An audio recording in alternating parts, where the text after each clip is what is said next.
What's up, people? MyTyme here. This is MyNBA2K16. This is going to be episode 7. It's the end of Rivals Clash where the Warriors have beaten the Pelicans. And you can see on my screen I finished 4,321. I dropped down rewards. I stopped playing from about 12:15 in the morning UK time. So about maybe a bit after that. For the good last half hour, 35 minutes, I didn't play. So I didn't expect to stay in the top 4,000 anyway, but that was where I was kind of aiming for. Put most of my focus in on WWE Super Cards. Here were the final points: 2, 4, 6, 8. Let's go claim rewards and see what I got. I was going for the single legendary card, which unfortunately I didn't get. So I have got myself a single epic card. Now I'll claim my rewards. And I'm going to go into my main point of this video, which I have just kind of started to really work out myself. Now,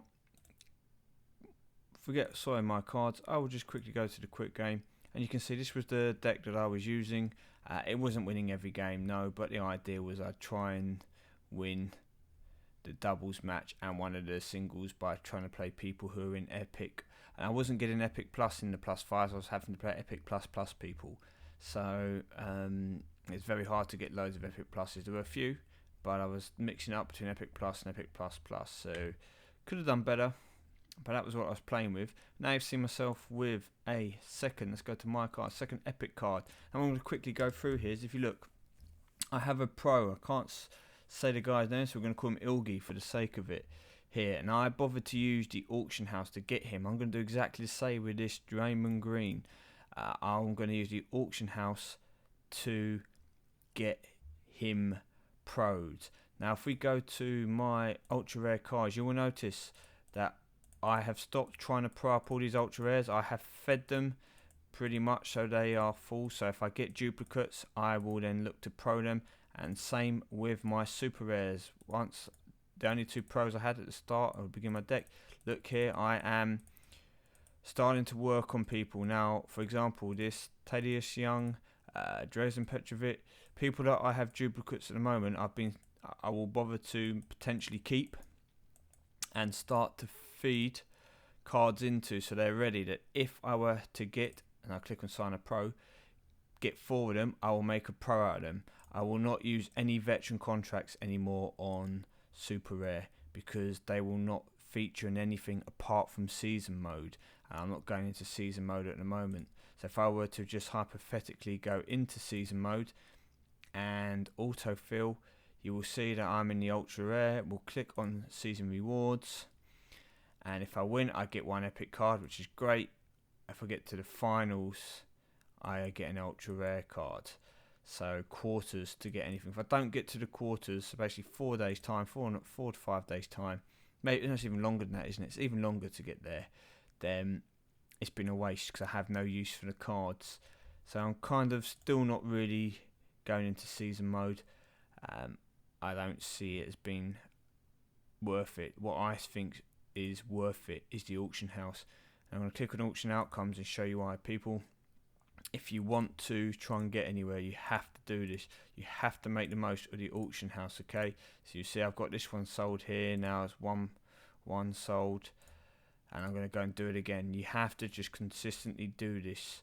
Go to my auctions, create new auctions, and start selling off the cards which you have that you don't need, which you can get some reward points for. So see here, I'm going to go and get rid of this.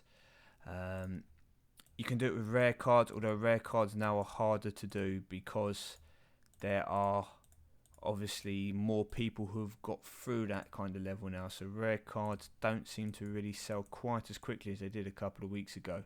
In fact, they seem to you'd be very lucky to maybe sell 1 if you put 10 up.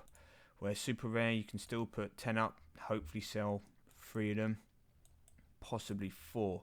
So just do this, guys. You need this. Why? Because you need the reward points. The reason why I say you need the reward points is because this is the only way you can really get cards in the game. You can't wait there forever trying to pull cards off the board. It's impossible. And I would almost kind of advise people against spending credits on packs as well, because it's just random rewards. You'd be better off to spend your credits on getting reward points, using the auction, and picking the cards you need to improve your team. Okay, yes, there are some cards here which will sell for more money, or sorry, for more credits, because they're more popular players. But if you pick a random epic card from the board, or a random ultra rare card from the board, or it's your reward, etc., etc., then take it as that's. You see, for the ones which are you've leveled up, you can sell them for more. I will use one of my other ones which I'm to show. Who here am I not? Oh, I've put them into season mode, aren't I? So we're not going to use you. So okay, you can go up for 2101. See if someone will buy you. And yeah, you need to just make the most of it, because if you don't, then you're going to be stuck in your current tier for a long time. The auction house is literally the only way that you can get the cards that you need and help you level yourself through the game. Now, I don't want to stop people from buying packs, because some people enjoy the fun of it, and that's good, but the whole randomness of the pack means that you might not get anything you need. And you could buy 10 packs and get no duplicates. That means you've still got to use the auction house to make anything into a pro.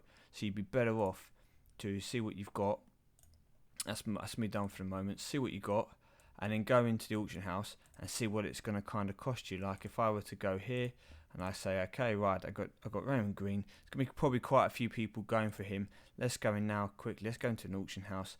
Let's see what it's looking like to make a pro of him. You click on Warriors, go to any, click on Raymond Green, click on search. As you can see here, prices are pretty big. So I'd look around and I'd say, okay, buy it now. Not too good. Fine. Well, I know I need to try and get 20,000 credits or so to try and get him into a duplicate. Maybe I'll get someone else. Say maybe you got Hornets, and let's say you got, I don't know, Larry Johnson, for example. Because they haven't just had the event, look, he's cheaper. If this was the first card you got from Epic, you can buy it now for 15,000 credits. You scroll down, you're 12,000. You can bid 12,000. Do that. Put some bids in. Try and get the card for cheaper, and then you can pro it. You can pro it with a veteran contract. You can use a wild card if you've got one. I'd recommend saving the wild cards. But if you don't think you play it enough, or you're not going to get to high levels, you can always use a wild card, or wait till you try and purchase 2 of the cards. And as you see, to get that, you're going to have to sell a few of your cards, while also going into here and doing the points. Getting the reward points. Well, I've been MyTyme.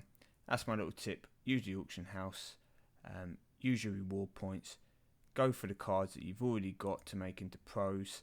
And once you're further down the game, yes, you can then start getting your favourite cards.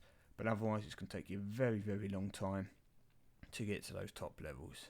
Well, thank you for watching. I hope you had good rewards from the Rivals Clash. I look forward to seeing you soon.